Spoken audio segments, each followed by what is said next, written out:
자, 학생 여러분, 강의를 시작합니다. 저는 저번 시간에 강의를 한 정병훈 변리사고요. 이번 시간에는 여러분들이 이제 그 특허 명세서를 작성을 하려면은 특허 청구항을 작성을 해야 됩니다. 그래서 특허 청구항은 저번 시간에 말씀드렸다시피 이 청구항은 권리서로서의 역할을 합니다. 그래서 어떻게 보면 부동산의 어떤 등기부등본이나 집문서에 가까운 이 청구항이 이제 우리가 청구항을 기준으로 해서 권리를 가지게 됩니다. 그래서 먼저 그 청구항을 구체적으로 작성하기 전에 특허 청구 범위 해석, 즉 특허 침해 판단을 전제로 이제 이렇게 잘 알지 않으면은 잘 알 필요성이 있습니다. 그래서 어떻게 하면은 청구항이 특허 침해로서 성립을 하는지 그 사실이 중요하기 때문에 특허 청구 범위 해석 방법, 그 다음에 특허 침해 판단 방법에 대해서 말씀드리도록 하겠습니다. 먼저 강의를 하기 전에 이런 역동적인 마라톤이나 이런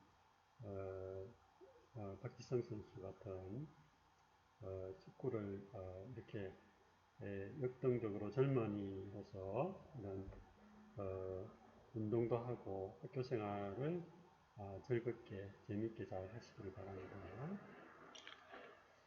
목차는 이제 보시는 바와 같습니다.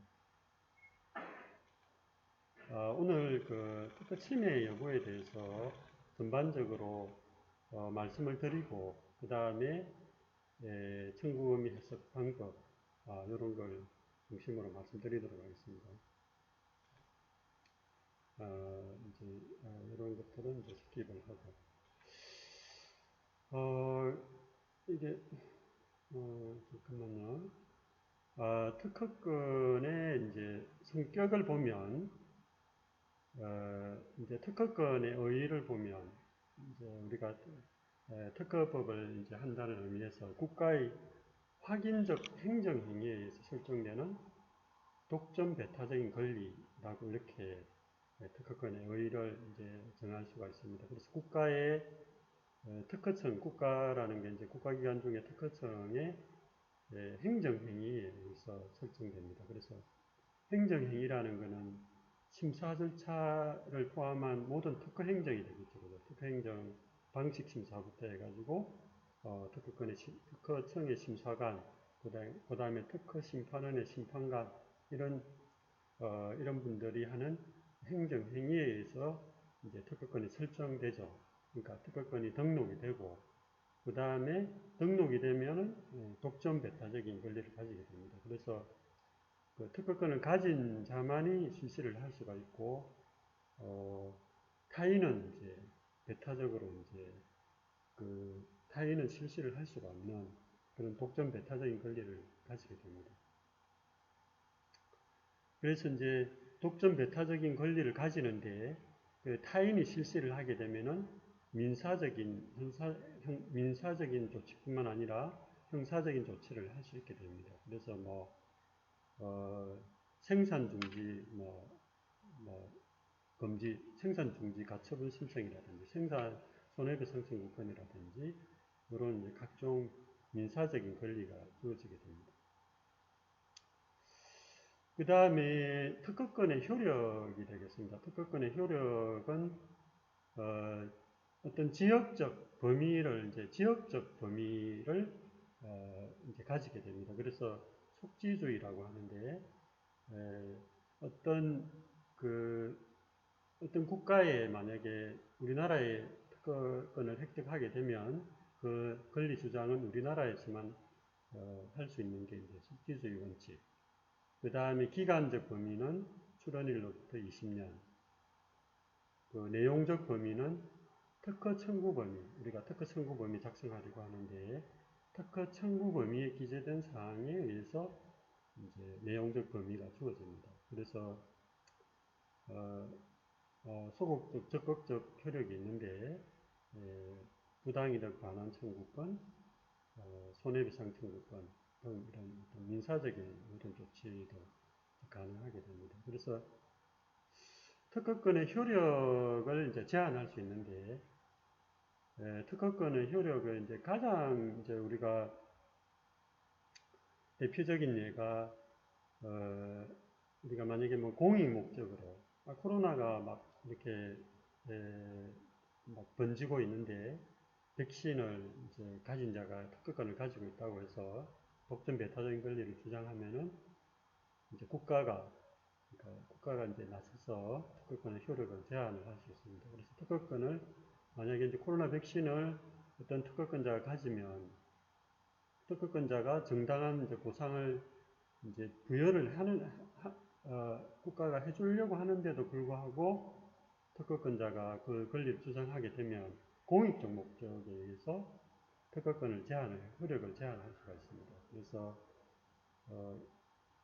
효력을 제한하는 대신에 국가는 특허권자한테 이제 정당한 보상을 하도록 이렇게 되어 있습니다. 그래서 뭐 특허권 효력이 제한되는 데는 뭐 연구 실험을 하기 위한 국가 산업 발전을 위해서 연구를 하기 위한 그다음에 이제 이런 여러 가지 이제 나열된 바와 같이 이런 특허권의 효력이 제한됩니다.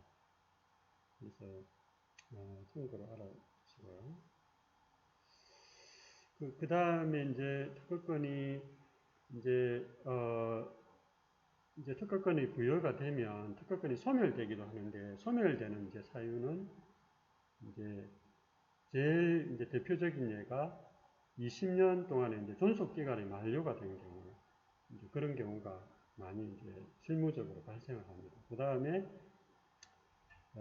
두 번째가 이제 많이 발생을 하는 게 특허 유지료를 이제 매년 이제 납부하도록 되어 있습니다. 그래서 매년 납부를 하도록 되어 있는데 이제 특허 유지료를 이제 납부하지 않는 경우 그러면 이제 특허권이 소멸이 되게 되어 있습니다. 그래서 특허료를 매년 납부하지 않은 경우 그러니까 특허료가 매년 증가를 합니다. 그래서 익스포넨셜 함수로 이제 증가를 하게 되는데 그래서 그 특허권을 불납한 경우에 특허권이 이제 소멸되고 그 다음에 특허권자가 이제 사망하는 경우에 상속인이 이제 상속받을 사람이 없다. 그러면은 특허권이 소멸이 되고 특허권을 이제 포기할 수도 있습니다.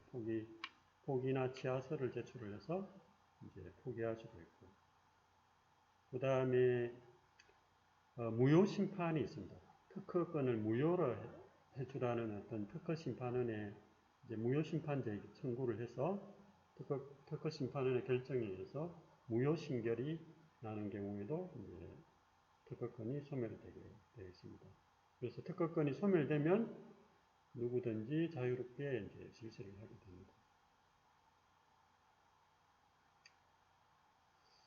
그 다음에 오늘 이제 조금 전에 말씀드렸다시피 가장 중요한 특허권의 침해, 그 다음에 침해에 들어가기 전에 침해의 의의에 이제 대해서 이제 말씀을 드려보면 특허권은 이제 정당한 근원 없이 타인의 권리를 이제 업으로서 그러니까 업으로서라는 게 사업으로서 실시를 해야 됩니다. 그래서 사업을 하지 않고 뭐 어떤 연구 목적으로 이제 그 특허 발명을 실시한다든지, 그 다음에 가정적인 실시, 그러니까 집에서 개인적으로 그냥 취미 활동 삼아서 하는 그런 것들은 특허권 침해에 해당되지 않습니다. 그래서 사업으로서 실시를 해야 됩니다. 그래서 내가 돈을 벌기 위해서 그 특허권을 실시를 하는 경우에는 이제 특허권 침해가 이제 성립을 하게 됩니다. 그래서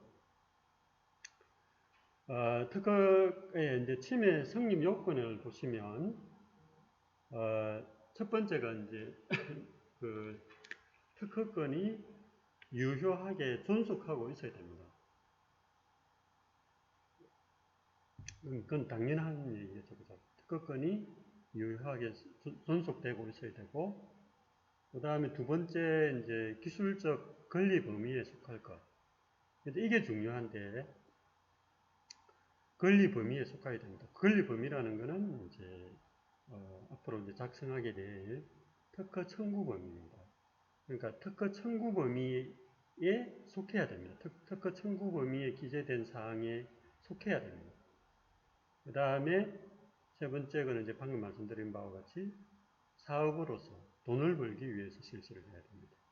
그 다음에 이제 무권리자 실시를 당연하겠죠. 그죠? 무권리자가 아닌 경우가 이제 특허권이 공유인 경우. 그러니까 특허권이 만약에 이제 부경대도 있고 A라는 회사하고 동시에 이제 특허권을 가지고 있다. 그러면 우리 특허법은 특허권이 공유인 경우에는 상대방의 동의를 받지 않고 실시를 할 수가 있습니다. 그래서 가장 유의해야 될 게 주로 이제 대기업하고 하청업체하고 관계에서 대기업들이 많이 이제 이용하는 경우가 이 특허권을 이제 하청업체에 개발하게 해가지고 특허권을 공유로 해가지고 가져갑니다. 그러면은 대기업은 하청업체가 사실은 발명을 하고 다 특허 발명을 다 했지만은 대기업은 이제 특허권 공유인 경우에는 하청업체의 동의를 받지 않고 실시를 할 수가 있습니다. 그래서 일반 우리 어떤 부동산이라든지 유체재산권은 그렇지가 않죠, 그죠? 근데 유체재산권은 A라는 토지를 두 사람이 이제 공동으로 이제 소유를 한 경우에는 그 토지를 처분할 경우에는 절대 혼자 요거는 반은 내 거니까 반만 이제 매매를 하겠다. 상대방의 동의를 받지 않으면 절대 매매를 할 수가 없습니다. 근데 이제 특허권은 공유인 경우에는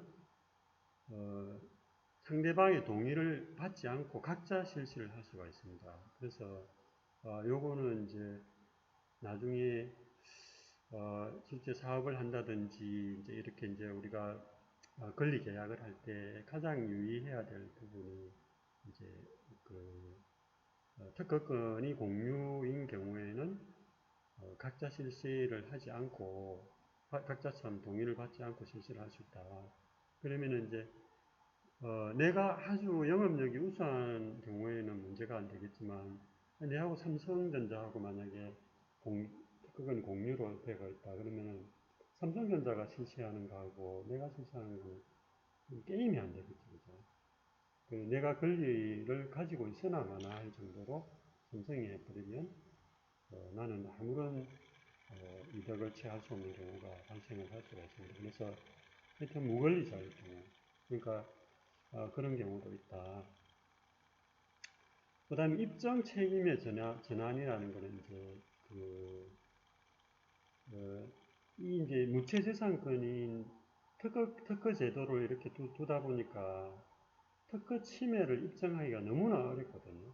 특허 침해 소송을 저희들도 이제 일부 이제 하고 있는데 사실상은 특허권자가 이기기가 쉽지가 않습니다. 왜냐하면 이게 그게 이제 특허 청구 범위를 잘 작성을 해야 되는데 하더라도 이게 똑같이 실시를 하는지 안 하는지 그거는 얼마든지 다툼의 소지가 있거든요.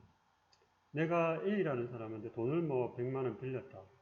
그러면은 그거는 입증을 하기가 쉽거든요. 약정서가 있다든지 입금 내역이 있다든지 이제 일반 민사 소송에서의 어떤 그런 이제 어떤 증명은 이제 쉬울 뿐만 아니고 명확한데 특허권이 침해인지 침해가 아닌지는 명확하지 않은 경우가 굉장히 많습니다. 다툼의 소지가 많다는 거죠. 그래서 이제 특허 제도 무용론도 이렇게 이제 대두되고 특허 제도를 제대로 운용하기 위해서 입증 책임을 이제 본래 민사 소송에서는 특허 소송에서도 마찬가지고 어떤 소송에서든 주장하는 자가 입증을 해야 되거든요. 그래서 내가 특허권이 그 A라는 사람이 특허 침해가 맞다 이렇게 주장을 하려면은 내가 그걸 입증을 해야 됩니다. 주장하는 사람이 입증을 해야 되거든요. 그게 이제 민사소송의 원칙인데, 특허 이제 침해 행위에 대해서는 입증 책임의 이제 전환, 그러니까 과실의 추정, 생산 방법의 추정, 이런 규정을 둬가지고 특허권을 침해한 자는 침해 행위에 대해서 이제 과실이 있는 걸로 추정을 합니다. 그 다음에 생산 방법, 특허 제129조의 생산 방법 추정은 같은 물건이 이렇게 있으면 똑같은 생산 방법으로 생산되었다고 추정을 합니다. 그렇게 똑같이 생산을 안 했다고 주장하려면은 상대방이 이제 그 입증을 해야 되는 거죠. 증명을 해야 되는 거죠. 그래서 이런 이제 규정들도 있다. 그래서 특허 제도를 명실상부하게 실효적으로 이제 운영하기 위해서 그런 규정을 두고 예외 특이하게 민사 절차와 달리 입증 책임의 전환을 이제 두고 있다. 이렇게 보시면 되고, 그 다음에 특허권 침해에 이제 대해서 이제 살펴볼 건데, 요게 이제 침해가 요게 이제 제일 중요합니다. 그래서 특허권 침해는 이제 직접 침해, 뭐 간접 침해, 뭐 균등 침해, 뭐 생략 침해 여러 가지 이제 우리가 이제 특허 이제 항문을 하는 입장에서 이제 판례나 이런 데서 이제 침해 행위에 대해서, 침해 양태에 대해서 이제 여러 가지 이제 이런 규정을 붙이고 있는데, 직접 침해라는 거는 제가 몇 번 말씀드리지만 청구 범위에 직접 침해는 청구 범위에 있는 모든 구성 요소를 그대로 실시를 해야 됩니다. 그래서 특허 청구항을 이제 작성을 해놓으면 그 특허 청구항에 있는 그대로 그냥 실시를 해야 됩니다. 그대로. 그래서 직접 침해가 제일 중요합니다. 제일 중요하고, 그래서 우리가 특허 전략을 가져간다든지 특허 명세서, 특허 권리를 청구항을 작성할 때 유의해야 될 게 청구 범위에 있는 구성 요소를 그대로 해야 침해가 됩니다. 그럼 그대로 실시하지 않으면은 서로 다툼이 소지가 있고, 그러다 보니까 특허 소송에서 삼성이나 글로벌 회사에서는 막대한 자금을 몇백억부터 천억 개 단위까지 소송 비용을 날리면서까지 침해를 한참 소송을 하는 이유가 이 직접 침해가 아니거든요. 근데 A, B, C, D 구성 요소가 이제 네 가지가 있으면 A, B, C는 그대로 하는 것 같은데 D는 D가 아니고 D 프라임으로 하거든요. 그럼 D는 D 프라임으로 하는 거 요거는 아니 이거는 우리 과 똑같다. 그거는 뭐 통상의 소자가 그냥 자명하게 하는 거다. 상대방은 D 프라임은 D하고 전혀 다른 거다. 뭐 이렇게 이제 주장의 다툼의 소지가 생기는 거죠. 그래서 우리가 청구항을 작성하고 특허 전략을 가져갈 때는 이 구성 요소를 그대로 우리가 권리를 갖도록 해야 됩니다. 그래서 우리나라 특허법뿐만 아니라 대부분 국가에서는 이 청구항을 여러 개 적을 수 있도록 되어 있거든요. 그러니까 그걸 이제 다항제라고 하는데, 만을 다 써가지고 청구항을 이제 여러 개 적을 수 있다는 거죠. 그래서 다항제를 두고 있거든요. 그래서 이게 그대로 실시하려고 하면은, 그러니까 우리가 이제 잘 아는 변리사들은 이 A라는 발명을 주면, 그러니까 A1도 권리가 있고, A2도 권리가 있고, 이렇게 많은 청구항을 만들어서 권리 범위를 넓게 해줘야 됩니다. 근데 이제 무능력한 변리사들은 그냥 발명자가 의도한 것만 이제 거출을 하게 되면 나중에 이제 이런 문제가 생기는 거죠. 그래서 이제 하여튼 특허를 받았는데 우리가 주장하려고 하니까 주장할 게 없는 거예요. 그래서 이제 사실상 이 특허 전략이나 이런 것들은 사실상 이제 중요한 발명인 경우에는 상당히 중요하죠. 그죠? 그래서 저도 이제 심사를 오랫동안 했는데 반도체 특허 같은 경우는 제가 원천 기술이 가끔 나오니까 이 청구항을 1000개가 넘는 것도 제가 심사를 해봤거든요. 그래서 원천 발명 같은 경우는 1000개가 넘는 권리가 있다고 봐야 됩니다.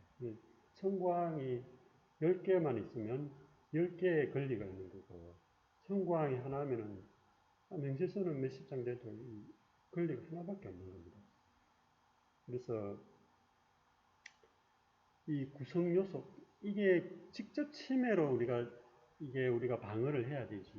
뭐 균등 침해, 이거는 소송이 사실상 몇 년 가지 않습니까? 그죠? 그리고 우리가 이길지도 모르고, 균등 침해라든지 다른 침해가 있긴 한데, 이 직접 침해 그대로 실시하는 경우를 청구항을 이제 여러 개를 만들어서 이렇게 이제 방어를 해야 되거든요.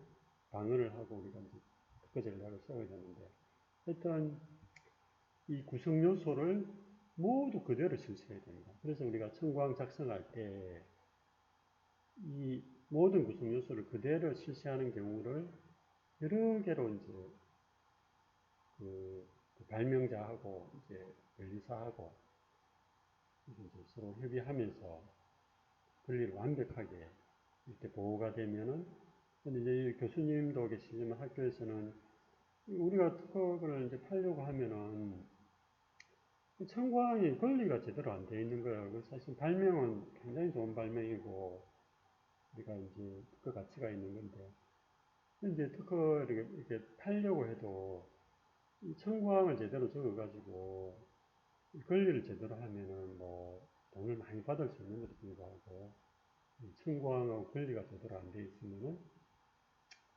뭐 비싸게 팔 수가 없겠죠. 왜냐면 회피할 수 있는 방법이 많을 테니까. 그래서 구성 요소를 그대로 실시해야 침해다. 그것만 우리가 생각해야 돼. 근정 침해, 생략 침해, 뭐 침해 이제 우리 그 판례에서 정했던 여러 가지 이론들이 있는데, 그런 것들은 생각하지 말고 우리가 청구항을 작성할 때 직접 침해만 생각을 하고 작성을 해야 된다. 그래서 두 번째 이제 균등 영역 침해는 완전히 일치하지는 않지만, 그러니까 A, B, C, D 구성 요소가 4개 있을 때 A, B, C는 그대로 실시하고 D는 D'으로 실시하는 거죠. D'을 실시하는데 그 균등론을 적용하는 것도 대부분 판례에서 명확하게 이게 제시를 하고 있습니다. 그래서 대충 우리가 판단해가지고 균등 비슷하지 않느냐 이렇게 판단하면 안 되고 엄격하게 판례가 정해져 있습니다. 그래서 판례는 그 균등론에 대한 판례는 다른 선진국에서도 판례가 거의 비슷하게 적용이 되고 있고, 엄격한 요건을 6가지 요건을 어, 제시를 하고 있습니다. 그래서 균등 침해에 해당되려면은 엄격한 어떤 구성의 어떤 그 치환의 가능성, 치환으로 인한 치환이 이제 그 D를 D'으로 하는 게 그 분야 통상의 기술자가 봤을 때 치환이 용이해야 되고, 그 치환으로 인해서 선행 기술에 비해서 뭐 균등 영역에 그런 어떤 효과가 발생을 해야 되고, 그 다음에 뭐 그 심사 과정에서 그런 균등물에 해당되는 게 이제 그 의식적 제외설이라 해가지고 의식적으로 제외하지 않아야 되고, 이런 균등론이 적용되는 어떤 요건들을 열거를 하고 있습니다. 그래서 이제 이런 게 되고, 이용관계는 이용관계도 이제 좀 아실 필요가 있는데요. 이용관계는 뭐냐면 우리가 이제 통신에서 한번 생각해 봅시다. 학생 여러분들께서 잘 아실 수도 있고, 뭐 퀄컴에서 그 우리가 이동통신 지금 많이 활성화되어 있지만 CDMA 그 통신 방식을 퀄컴사에서 이제 세계 최초로 이 특허권을 가졌거든요. 그래서 퀄컴사의 CDMA 알고리즘을 이제 적용하지 않으면은 이제 통신을 할 수가 없는 거죠. CDMA 알고리즘은 이 스마트폰 통신을 하기 위한 이제 원천 특허가 되어버린 거죠. 원천 특허를 그 CDMA 알고리즘을 적용하지 않으면은 그 뒤에 스마트폰 4G, 5G, 6G 이렇게 계속 업그레이드 시키는 데 있어가지고 그 CDMA 알고리즘을 적용하지 않으면은 차세대 통신이 안 되는 거예요. 그러면은 이 CDMA 알고리즘은 그 특허권을 그대로 이용하는 거거든요. 그게 이제 이용 관계거든요. 그러면은 뒤에 나오는 스마트폰은 그 특허 등록이 안 되잖아요. 특허 등록은 되거든요. 특허 등록은 되지만은 그 CDMA 알고리즘을 적용을 해서 더 업그레이드된 뭐 3G, 4G, 5G 이런 식으로 이제 계속 통신을 속도를 빠르게 하는 이제 통신 방식을 계속 했었는데 다 뒤에도 다 특허가 등록이 되긴 하지만 그 원천적인 CDMA 알고리즘은 이제 이용을 하지 않을 수가 없는 관계. 그게 이제 이용 관계거든요. 그래서 이용 관계는 이제 이 CDMA 알고리즘도 선 특허도 등록이 되고 후 5G 이제 통신 방식에도 이 통신 방식도 등록됐지만 5G 통신을 이게 삼성전자에서 만약에 그 시행을 하면 CDMA 알고리즘 퀄컴사의 이 특허권을 그대로 이용하지 않으면 안 되거든요. 그러면은 퀄컴사의 특허를 침해하게 됩니다. 두 개 다 특허권이 이제 주어지지만 그런 경우에 이제 이용 관계가 성립을 하게 됩니다. 그래서 이용 관계에도 특허권은 침해가 되는 거죠. 그래서 퀄컴사의 로열티를 삼성이나 이런 데서는 이제 엄청난 양의 금액의 수조 원의 어떤 로열티, 특허 로열티를 지불을 하고 그 통신 방식을 이제 적용을 하고 있습니다. 그래서 이제 이렇게 보시면 되고, 그래서 특허권이 사실은 이제 그거 이제 퀄컴사 나와서 이제 제가 말씀드리는 건데, 사실은 제가 우리가 부산 이제 경남 울산 쪽에 이제 업무를 많이 하다 보니까 우리 LNG 추진 선박 있잖아요. LNG. 옛날에 선박들은 연료비를 절감하기 위해서 벙커 CU를 이렇게 엔진 연료로 사용했다 하더라고요. 그래서 벙커 CU는 이제 최근에 이제 환경 규제가 국제적으로 계속 강화되고 이러니까 이 벙커 CU를 이렇게 연료로 사용하면 환경 오염을 엄청나게 시킵니다. 그래서 이제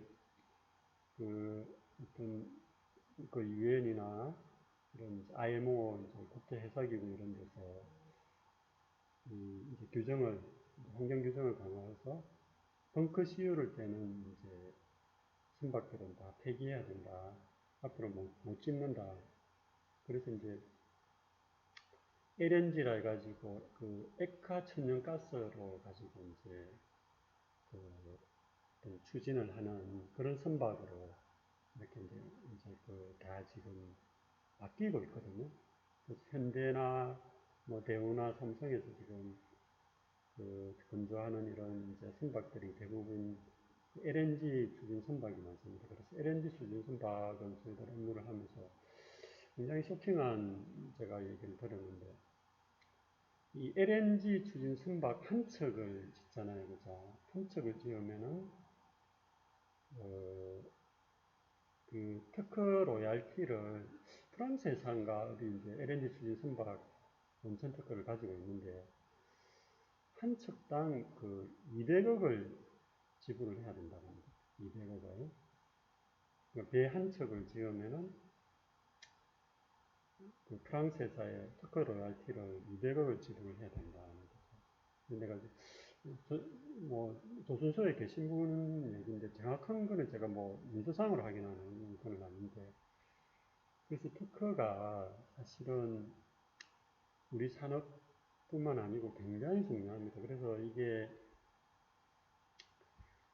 어, 우리가 사실상 우리 기술이나 산업상으로 보호할 수 있는 거는 뭐, 민사적인 계약서가 아니거든요.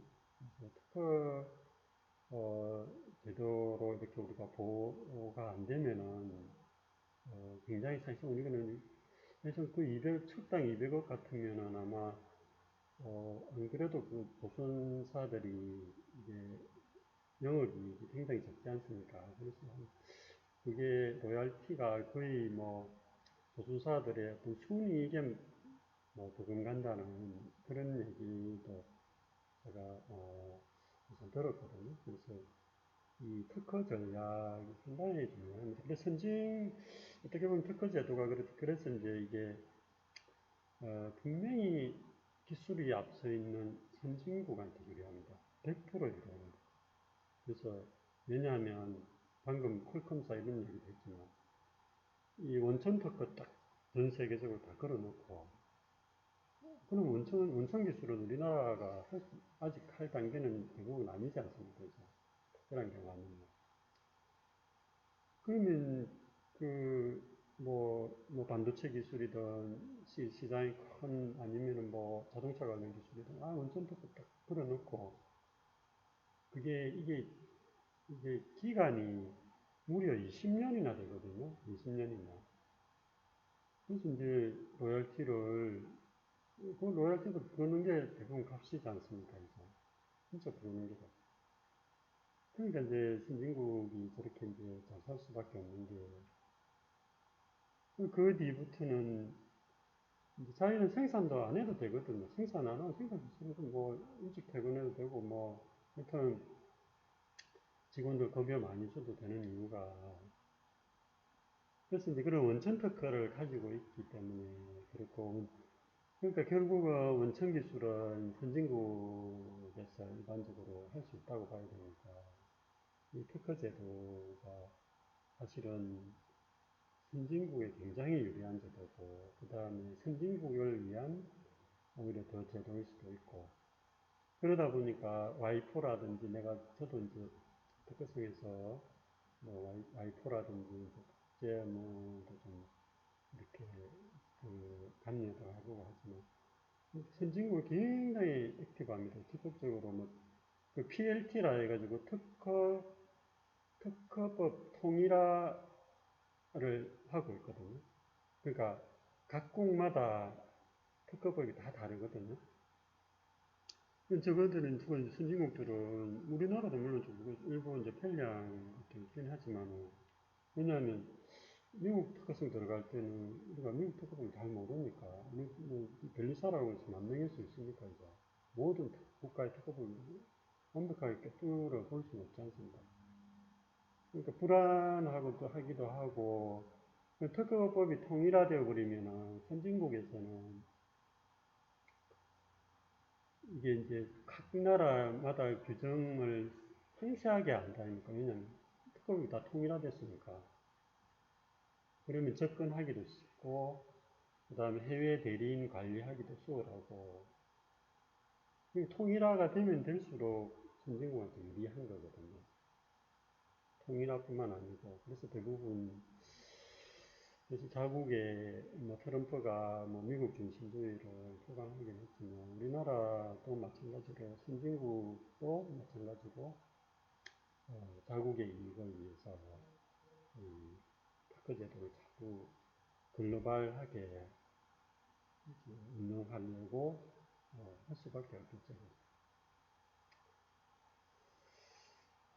그래서 학생 여러분, 하여튼 대부분 이렇게 생소한 용어고, 내용 자체도 이제 일반 교과과정하고 달리, 그래서 이제, 첫 번째 시간은 이 정도로 하고, 어, 이따가 다시, 두 번째 강의를 드리도록 하겠습니다. 이상입니다.